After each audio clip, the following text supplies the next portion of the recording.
Bonjour, bienvenue sur Réflexion Santé Naturopathique, c'est Jean-Brice Tivan qui vous accueille sur sa chaîne de réflexion sur les thèmes de santé alternative, sur la naturopathie en particulier, mais aussi l'approche psychologique des maladies, d'en comprendre le sens. Alors, vous commencez à me connaître, d'ailleurs je vous remercie d'être de plus en plus nombreux à venir nous rejoindre.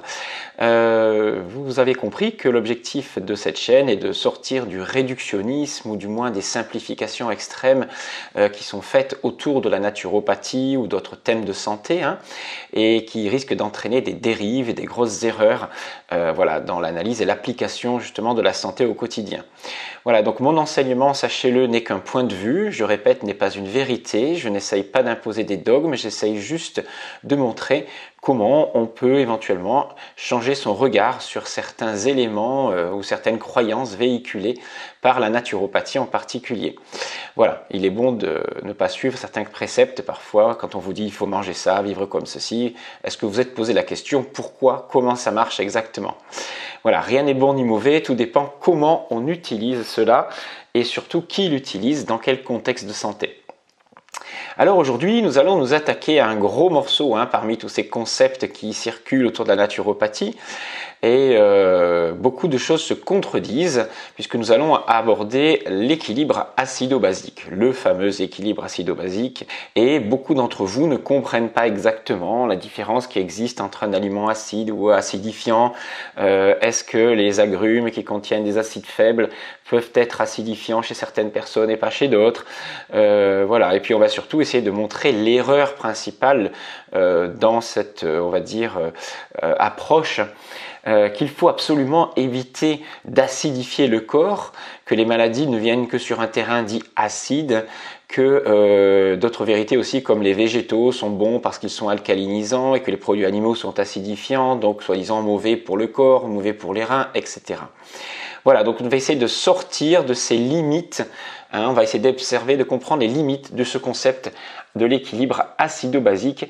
On va le faire en 2 étapes parce que c'est assez long, je développe ça sur mes séminaires, il me faut une demi-journée, mais je vais vous en résumer l'essentiel, bien que voilà, je vous invite quand même à regarder ce que je propose dans mes séminaires puisque bien sûr j'approfondis des sujets avec d'autres arguments, avec d'autres références scientifiques plus approfondies et surtout il faut bien comprendre que devenir naturopathe à un moment donné ou comprendre la naturopathie, c'est ne pas rester figé dans des conceptions trop simplistes et trop réductionnistes. Voilà, pour ça je vous invite à regarder donc sur mon site alsacenaturo.com. Vous y découvrirez donc mes stages, mes formations, avec une nouveauté là à la rentrée pour les personnes qui souhaitent suivre un cursus complet ou des stages à la carte, la possibilité de le faire par visio depuis l'étranger même. Il suffit pour cela de me contacter, soit sur ma boîte mail, soit par téléphone même. Vous avez toutes les coordonnées sur alsacenaturo.com. Voilà, mais revenons maintenant à cette réflexion sur l'équilibre acido-basique. Alors, l'un des premiers mythes auxquels je souhaite m'attaquer là, d'entrée, c'est le mythe que le corps doit être alcalin pour être en bonne santé. Que l'acidité, l'acidification du terrain serait quelque chose de négatif à éviter absolument. Alors, quand on dit ça, déjà, c'est qu'on n'a pas compris le concept, puisque le pH, je ne vais pas revenir sur ces notions de pH sanguin, etc. Bon, tout ça, c'est des choses que je considère comme acquis. Je vous invite sinon à aller sur les chaînes, par exemple, de David Delorme-Vert ou d'autres chaînes de réflexion sur la naturopathie et l'équilibre acido-basique que vous trouverez partout sur Internet et de comprendre les petites bases de ce qu'est l'équilibre acido-basique. Nous, on va aller au-delà de ce qui se dit. Donc, dans un premier temps, il faut bien comprendre que le pH tissulaire, c'est-à-dire le liquide dans lequel baignent vos cellules, ce qu'on appelle le liquide extracellulaire, ou le sang, a un pH qui est toujours autour de 7,4. Entre 7,25 dans les cas extrêmes, jusqu'à 7,60 dans d'autres cas extrêmes, mais la vie, c'est entre 7,35 et 7,45. Voilà. C'est-à-dire qu'en dehors de ce pH-là, tous les échanges entre la cellule, son milieu extérieur, tout le fonctionnement de la cellule, les fonctionnements enzymatiques sont perturbés. Donc la vie ne peut pas avoir lieu quand on sort de cet équilibre acido-basique. Ça veut dire que si vous avez un apport extérieur qui va entraîner une petite dérive vers l'acidification ou l'alcalinisation, de toute façon, des mécanismes vont se mettre en route pour maintenir et ramener le pH autour de 7,4. Donc dire que votre corps s'acidifie, déjà c'est faux, ça n'existe pas dans l'organisme. D'autre part, il faut bien comprendre que à certains endroits de votre corps, vous avez des zones qui sont plus ou moins acides et d'autres zones, je sors bien sûr là du sang et de liquide extracellulaire, et vous avez des zones qui sont plus ou moins alcalines. Alors regardez par exemple dans ce schéma, vous connaissez tous le système digestif. Alors là on n'est pas vraiment à l'intérieur du corps puisque le système digestif est un canal, un tube qui est déjà à l'extérieur, et on s'aperçoit même que dans ces zones-là, on sait bien que l'estomac est un pH autour de 2, que dans le côlon vous avez un pH qui est autour de 4,5 à 7,5 et que le corps fait tout pour maintenir cet équilibre-là, même la salive peut être très légèrement acide à certains moments, etc. Mais ce qui est plus surprenant et que personne ne sait, c'est qu'à l'intérieur des cellules, vous avez, en particulier au niveau des lysosomes, la membrane lysosomale ne fonctionne que grâce à un pH compris entre 4,5 et 5. C'est des organites, les lysosomes, qui sont dans la cellule et qui permettent le recyclage des déchets, des parties mortes. Et c'est ce qui se passe en fait, en particulier quand on jeûne ou à des moments donnés de la nuit, lorsque vous êtes dans une phase de reconstruction tissulaire. Alors, ça veut dire que ce pH acide à l'intérieur de la cellule, à certains endroits de la cellule, est indispensable au fonctionnement de certaines enzymes pour le fonctionnement et l'équilibre cellulaire. Donc déjà dire que notre pH, notre corps est alcalin et qu'il est alcalin pour vivre, ça dépend où et ce n'est pas donc une vérité. Alors, ensuite, il faut comprendre comment fonctionne l'équilibre acido-basique, d'où ça vient ce concept, etc. Donc, à une époque, lorsque Christopher Vasey avait parlé de ce concept-là dans les années 70-80 au début, c'est un des premiers, un des pionniers à en avoir parlé, bien que Kouzmine avait abordé aussi cet aspect-là.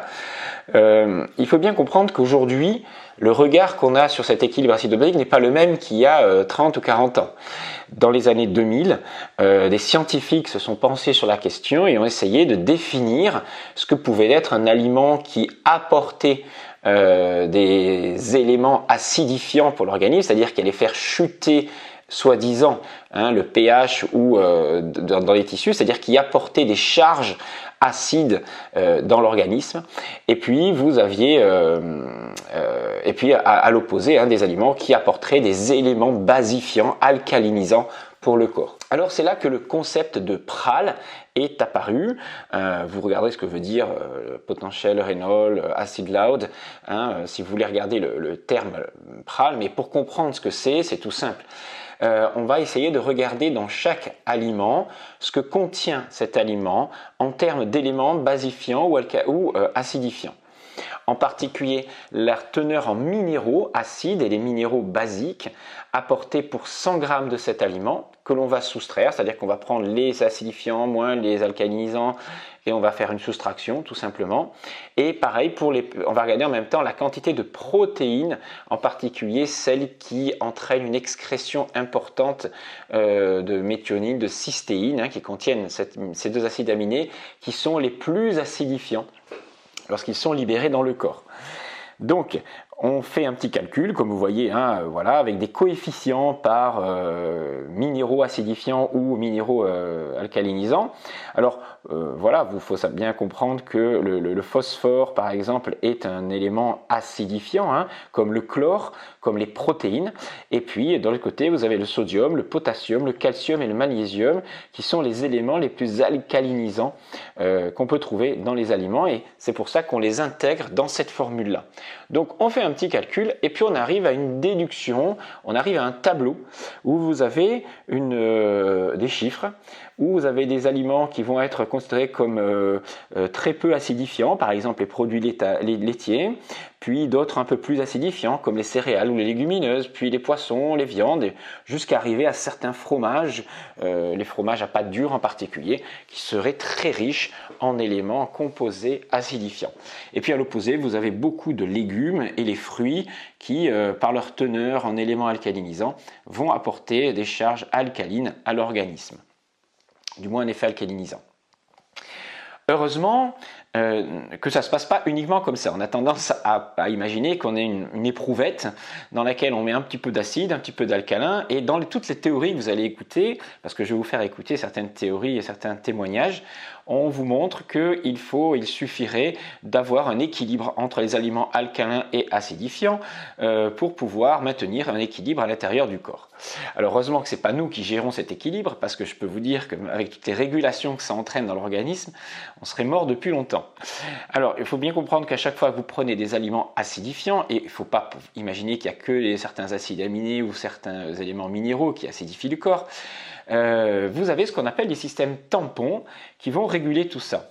Alors effectivement, quand vous consommez des acides gras, on oublie que quand vous consommez par exemple des oméga 3, des oméga 6, etc., ce sont des acides gras qui ont aussi un impact, ce sont des entrées d'ions H+, donc des ions acides qui vont entraîner un déséquilibre dans l'organisme.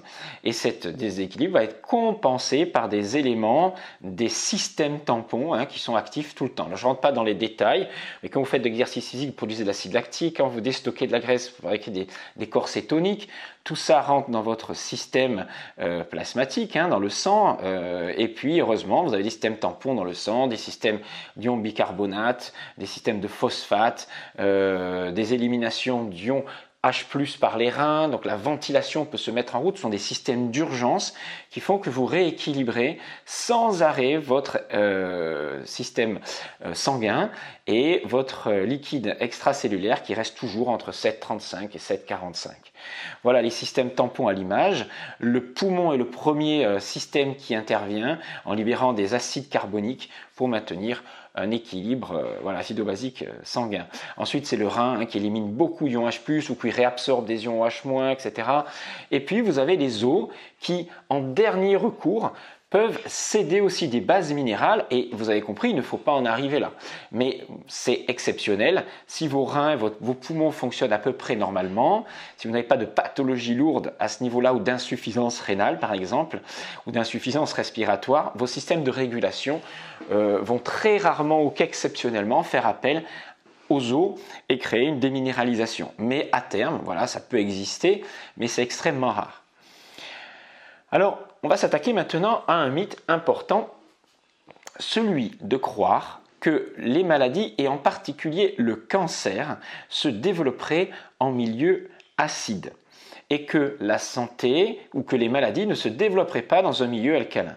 Alors tout ça vient d'une interprétation qui a été faite par le prix Nobel Otto Warburg, et pour illustrer ça et vous montrer l'erreur qui a été faite autour de ça, je vous passe cet extrait de Gilles Lartigot, une interview qu'il avait faite sur France 3, et qui explique un concept, son idée à ce sujet-là, et je vais vous montrer que ce qui est expliqué sur le plan physiologique, scientifique aujourd'hui est faux.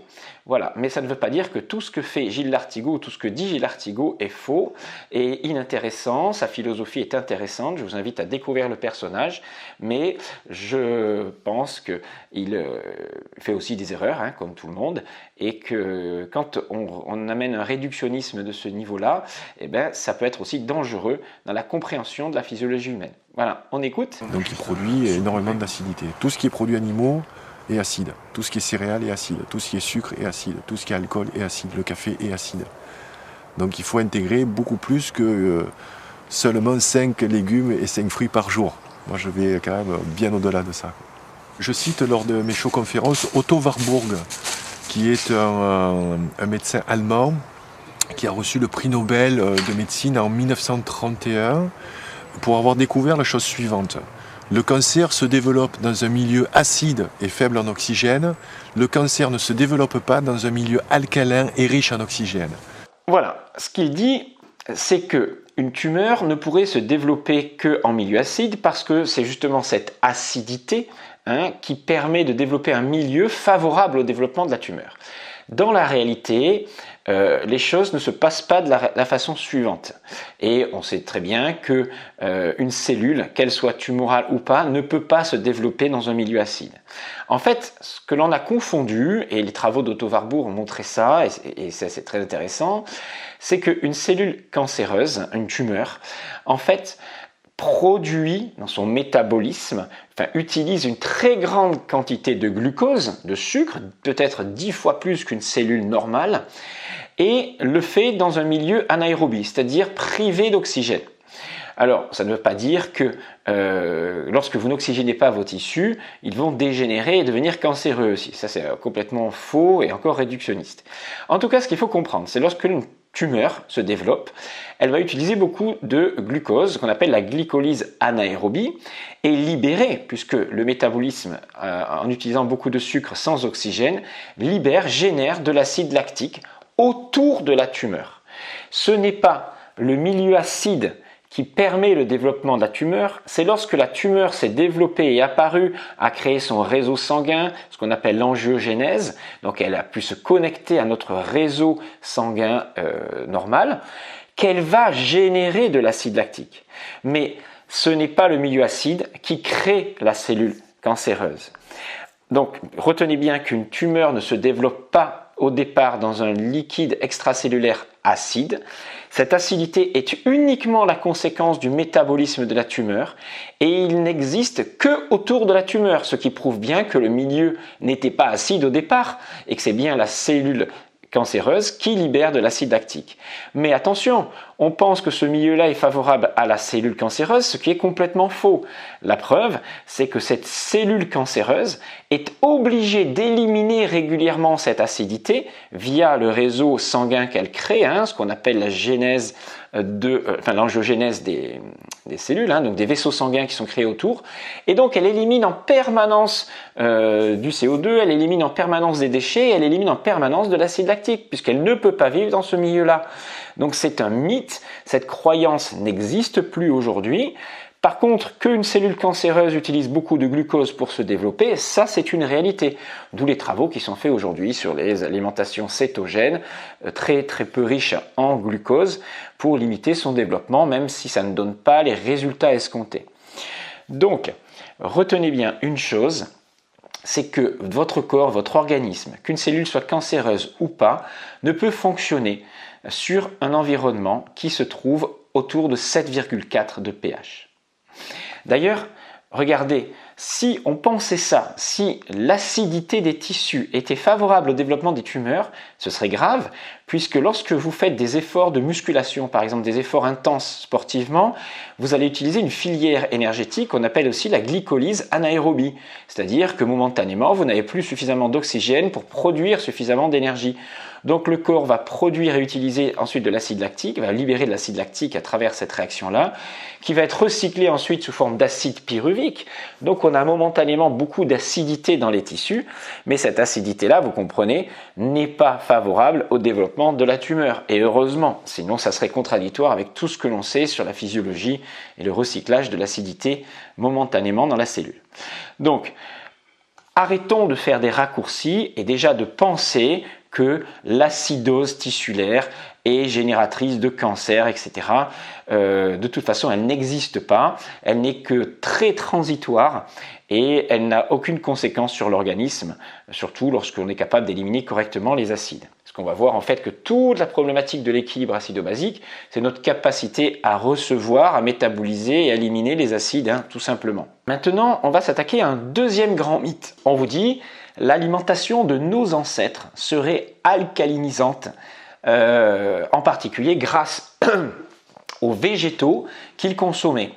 Elle apportait donc beaucoup de minéraux alcalinisants. Voici un extrait de Marion Kaplan qui vous explique ceci. Alors, normalement, du temps de nos ancêtres, il y avait tout dans la nature pour manger correctement et surtout manger des aliments végétaux qui, eux, sont les rois des aliments alcalins.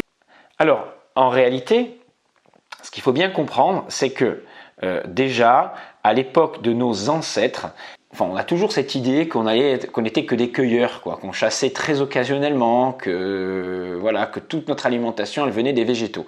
Mais je répète, je l'ai déjà dit dans plusieurs vidéos, pendant une longue période, c'est-à-dire pendant toute la période où Homo sapiens s'est construite, c'est-à-dire entre 200-300 000 ans avant notre ère et aujourd'hui, la Terre et nos ancêtres qui vivaient en Europe ou dans toutes les parties du nord de l'Europe ou même encore en Méditerranée, etc., elle a été faite de successions d'ères glaciaires. Et ces ères glaciaires, elles ne se sont arrêtées qu'il y a une vingtaine de milliers d'années. Et durant ces ères glaciaires, notre alimentation, et même il y a encore 15 000 ans, provenait essentiellement, les calories qu'on pouvait avoir, et les acides gras et les protéines, des produits animaux de la chasse. Il n'y avait que très peu de végétaux. Il y en avait, surtout si on vivait sous les tropiques, mais sous les tropiques à cette époque-là, il n'y avait pas la nourriture abondante d'aujourd'hui, ça n'est pas la même époque. Voilà, et tout le monde ne s'alimentait pas comme ça. Nos ancêtres les plus proches, d'il y a 30 000 ans, vivaient dans les grottes de Lascaux, etc. Vous imaginez. Et dans ces régions-là, moi je m'y suis promené aujourd'hui où il fait très chaud. Je veux dire, même en été, vous trouvez pas énormément d'aliments qui vous rassasieraient en termes de protéines et d'acides gras. Donc, bien sûr qu'il y avait de la cueillette, il y avait très peu de fruits, ils étaient très acides. Et en termes minéraux, en termes d'alcalinisation, s'ils avaient justement des os très robustes, c'est parce qu'ils consommaient des protéines, des éléments animaux, mais attention, la différence avec nous aujourd'hui, c'est qu'ils consommaient tout l'animal. La chair, bien sûr, mais aussi des organes, le sang, les moelles dans les os qui découpaient. On allait chercher les tripes, on allait chercher tous ces éléments qui contiennent aussi beaucoup de minéraux et de vitamine D en particulier, voilà, et même de vitamine C dans les abats. Donc il y a énormément, bien sûr, de protéines dites acidifiantes, mais grâce aux autres éléments contenus dans ces aliments très nourrissants, de minéraux, etc., on arrivait à un certain équilibre. Alors ils complétaient ça par un peu de noix, voilà, des petits végétaux, des plantes sauvages, mais ça ne suffisait pas à apporter suffisamment d'éléments alcalinisants. Heureusement qu'ils consommaient l'entièreté de leur viande. Le deuxième facteur à l'époque qui montrait qu'il y avait un meilleur équilibre acido-basique dans l'organisme, et c'est le rapport sodium-potassium. Alors pour ceux qui sont en podcast, vous ne voyez pas les images, mais je projette quelques éléments à l'écran. Donc on avait un rapport sodium-potassium qui était très en faveur du potassium à l'époque, bien plus élevé qu'aujourd'hui. Alors attention, ça pose un petit problème puisque le potassium est alcalinisant, mais le sodium aussi aujourd'hui. Mais en fait, le problème viendrait surtout des apports de chlore quand on consomme trop de sel. Et on sait que le sel serait potentiellement acidifiant, c'est-à-dire nécessiterait des systèmes tampons pour ramener le pH autour de 7,4. Voilà, mais déjà, sortons de cette croyance que parce qu'on consomme beaucoup de produits animaux, nous allons avoir un déséquilibre acido-basique dont les conséquences, et puis c'est ça qu'il faut bien comprendre, serait une déminéralisation osseuse, puisque notre corps céderait au niveau de ses tissus conjonctifs des éléments alcalinisants. Mais dans la réalité, ça ne se passe pas comme ça, et d'ailleurs, pour répondre à cette croyance, le troisième mythe, c'est qu'une alimentation trop riche en protéines aurait des effets sur la santé osseuse en entraînant une déminéralisation. Alors, je reprends une étude qui montre que le mythe des protéines acidifiantes qui seraient mauvaises pour les os. Alors, cette étude, vous la trouvez, voici les références. Ça s'appelle « Protéines alimentaires et santé osseuse, une revue systématique et une méta-analyse de la National Osteoporosis Foundation ».